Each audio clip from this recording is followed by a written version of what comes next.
சொர்க்கத்தில் பல படித்தரங்கள் உண்டு. ரசூல் ஸல்லல்லாஹு அலைஹி வஸல்லம் சொல்லும்போது சொல்வார்கள், 100 விதமான படித்தரங்கள் உண்டாம். அதை ஒவ்வொரு படித்தரங்களுக்கு உண்டான இடைவெளியை சொல்லுகின்ற பொழுது ஒரு படித்தரத்திற்கும் இன்னொரு படித்தரத்திற்கும் 100 வருட பயண தூரம் இருக்கும் என்று சொல்லுகிறார்கள். ஒரு படித்தரத்தினுடைய அந்தஸ்தும் இன்னொரு படித்தரத்தினுடைய அந்தஸ்தும் சுப்ஹானல்லாஹ் மஷ்ரிக் மக்ரிப், மேற்கு கிழக்கு, அந்த அளவுக்கு உண்டான தூரம் இருக்கும். ஆனால் ஒரு படித்தரத்தில் உள்ளவர் இன்னொரு படித்தரத்தில் உள்ளவரை பார்க்கலாம். அவரவர்களுடைய அமலுக்கு தோதுவாக அல்லாஹ் அந்த படித்தரத்தை அமைத்து அவர்களுக்கு அந்தஸ்தை அல்லாஹ் வழங்குகிறான்.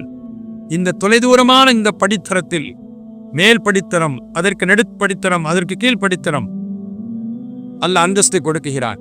ஆனால் கீழ் உள்ளவர் மேல் உள்ளவரை பார்ப்பது அழகான முறையில் பார்ப்பார், தெளிவான முறையில் அங்கே காணப்படும். எந்த அளவுக்கு தெரியுமா? ரசூல் ஸல்லல்லாஹு அலைஹி வஸல்லம் அதையும் சொல்கிறார்கள், மின்னக்கூடிய நட்சத்திரத்தை பார்ப்பது போன்று அவர்கள் பார்ப்பார்கள்.